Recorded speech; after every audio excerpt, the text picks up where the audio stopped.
maa ngi lay nuyu di la ziar comme ni ma ko waxee d'emblée sama commencement wax. di nuyu bépp sénégalais ak sénégalaise. dama yaakaar ni question bi nga démarré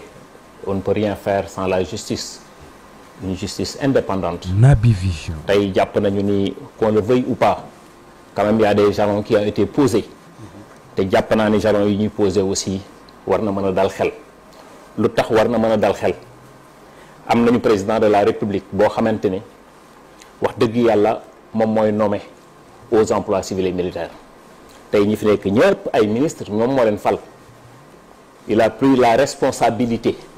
fal ñoo xamante ne sont pas des politiques ñëpp xam nañ ni le ministre de la justice politiqueul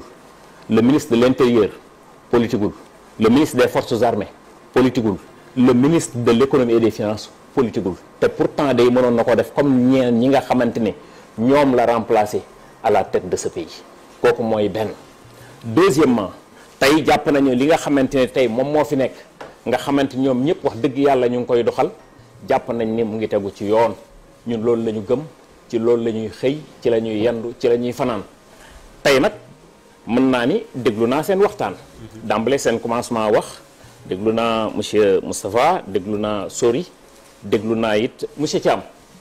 dafa am loo xamante ni il va falloir que les Sénégalais le comprennent te loolu il faut mu dugg ci bopp Sénégalais yi qu'on le veuille ou pas nag yàgg naa toog fii di wax que ni y aura une rupture au vrai sens du terme. Parce que nous avons des gens aujourd'hui à la tête de ce pays yoo xamante ne jàpp nañu ni lii lañ bëggoon tey une justice indépendante yàgg nañ fee toog justice bi niñ koy doxalee neexul woon askan wi parce que perception bi ñu ci amoon la te loolu mooy dëgg tey jii ñëw na ñoom wax ñoom ñi ñëpp xam naa leen parce que dafa naan naa ñoom débat ñoom ñi ñëpp ils faisaient partie de la mouvance présidentielle de l'APR bi nga xam ñoom ñoo fi jóge ils font partie du passé. Naby Vision. tey nag nous avons une génération d'idées de rupture décomplexée wax ji dañ koy wax képp koo xam ne da nga fi def crime économique tu vas le payer et sans état d'âme bu fekkee ni loolu moom mooy ay poursuites kon poursuites yooyu dañ koy poursuivre jusqu'au bout loolu mooy dëgg. beneen bi ci des wax na léegi problème mu Lat Diop waxtu na fi Ismaïla Madior ba tey en revenant sur le camp de Ismaïla Madior kenn posé wu question moom mooy xëy wax ay waxu 50 millions kenn xamul fu 50 millions jóge mu wax li mu wax ki mu tuumaal ñëw génn wax moom it li nga xamante ni ñoom lañ seq ñoom ñaar kon loolu ñoom la te moom c'est pas n'importe qui. Il était le ministre de la justice du Sénégal beneen bi mu wax affaire Lat Diop def na woo defuloo c'est la justice moo ko inculpé ca lam ko inculpé am na lu tax ñu inculpé ko am na loo xamante ni mënuñoo toog fii comme ni ko Thiam waxe xam li nga xam moom moo nekk ci dossier yi kooku mooy ñaar beneen bi problème cautionnement yi muy wax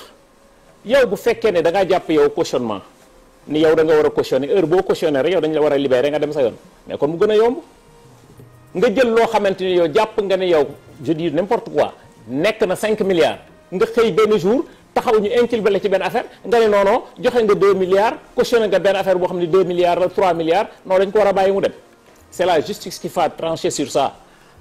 nous avons perdu beaucoup d'argent ci ay caaxaan yooyu moo fi jeex tey. dëkk bi bu ñu ko bëggee yor dañ koy yor ci dëgg heureusement nag bi ñu nekkee ci plateau yi sénégalais yi la ñuy jàkkaarloo sénégalais yi la ñuy waxal. Naby Vision. foowuñu foluwuñu dañoo bëgg yoon nit ñi jub ni règle pas dëng comme ay garabu yoo te loolu nag bu ñu ko tegee amul kii fii la bokk amul kii fee la bokk en parlant de ça il y a des militants. yoo xamante ni ay c'est des militants de Pastef yoo xam tey ñu ngi ci prison bi mënoon nañoo bañ a nekk ci prison bi ci ay jamono def li la neex te du mujj fenn toog dóor sa bënn te du mujj fenn loolu yàgg na fi am ci réew mi loolu jeex na fi tey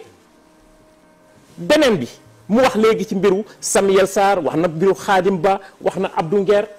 ay chroniqueurs toog fii devant tous les Sénégalais ñu leen di seetaan yàlla moo bëgg dëgg ndax dëgg mooy njëkkate mooy mujj nit nag da nga am wóoloo rus am looy jomb am looy ragal bu ñu toogee ay chroniqueurs yow nga ne da ngay chroniquer yow nga toog ci plateau ñu wax la nga ne man ku ma fay xaalis sax ma saagaal la diw foo ko teg kenn mën a lu ma lenn di wax lu la neex c'est pas du respect te yow ki ngay waxal institution la kon tey man damay rafetlu kii nga xamante ni tey moom la ñu am à la tête de ce pays son excellence le président Bassirou Diomaye Diakhar Faye qui détermine la politique de la nation. À ses côtés, il a nommé un premier ministre, chef du gouvernement, qui exerce la plénitude de la fonction du chef du gouvernement. Non, parce que bi mu demee Fouta wax na Farba wax bi mu demee Fouta wax na Farba yow tey ngay mujjee campagne bi mu demee fee nee na lat bañ ne ko dañoo wax ji les gens sont en période de campagne fii lan lañ fi waxul ay nit taxawuñ fii ci hémicycle taxaw ni ko fi wax dañ lay jatang rey la sànni la ci géej gi du mujj fenn kooku muy wax Farba fii la taxaw ni man jël naa jox naa diw jël naa yóbbul naa diw et je l'assume. Naby Vision. Être dans le fossé, ça veut dire que yow da nga nekk da nga war a yor ay milliers de milliards ay centaines de milliards il faut qu'on arrête les gens sont nit ñi am nañu xel quoi wax bu katakay ne nopp yi koy dégg na nite Ousmane Sonko étant premier ministre dem campagne ci dëkku bu ñu jàppee ni parce que ñoom ñoo wax seen titre foncier la mu ñëw taxaw wax li muy wax ñëwaat ñu ne noo waru ko wax. Il était chef de parti PASTEF qui est allé en campagne wax li muy wax parce que tey jii c'est des hommes d'affaires yoo xam ne ils n'ont rien industrialisé dans ce pays-là. En partant de là ma ñëw nag pour jeexal wax ci Sori moo ni léegi dossier judiciaire yi tax na industrialisé wu ñu dara moom mënul gis lu ñu industrialisé parce que yéen la ñu dénk nguur gi 12 ans zéro industrialisation. On vous a donné ce pays-là, on vous a mis à l'épreuve pendant 12 bonnes années. On vous a donné un budget cumulé de 51 000 milliards, zéro industrialisation avec 37 ressources naturelles. Loolu yéen la, vous avez vendu le Sénégal en brut. Tout ce que nous avions en brut, vous l'avez vendu. Loolu mooy dëgg pour cette industrialisation. ñii toog tout le monde ñëpp a ngi koy wax taxaw ni nous ne vendons plus nos matières premières en brut. Nous allons industrialiser et nous sommes en train de poser des actes bu ñu duggee ci biir bu ngeen bëggee ñu wax leen actes yi ñuy poser waxuñu bëgg nañ ko de li ñu teg laa wax fii ngeen toog depuis le 18 juin 2014 l'arrêté ministériel 099-31 fixant les modalités d'ouverture de fonctionnement de métaux précieux et de pierres précieuses mënul leen ko mosu leen koo ubbi fii te pourtant décret boobu egsi na existé na Sénégalais yëpp a ngi fii di ñu déglu.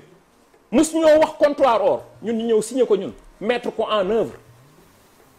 raffinerie or le Sénégal est pays orifère tey jii mettre nañ une raffinerie d'or au Sénégal. Naby Vision. tey jii ñun suñu pétrole ni ko Macky Sall bëggee woon parce que yéen ñooñu ñëpp yéen a yem ci côté boobu ni ko Macky Sall bëggee woon c'était de vendre nos matières premières en brut ñun ñu taxaw ni nous ne vendons plus nos matières premières en brut nous allons industrialiser nga ne ñun industrialiser wuñ ces audits là IGF. moo fi nekkoon corps de contrôle IGE Cour des comptes OFNAC yéen a ne woon OFNAC pour yéen la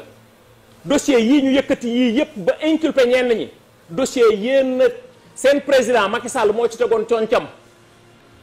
dossier yooyu la ñu jël fëgg ko poussière bu bari bi ñëw teg ko ci kanamu juge yi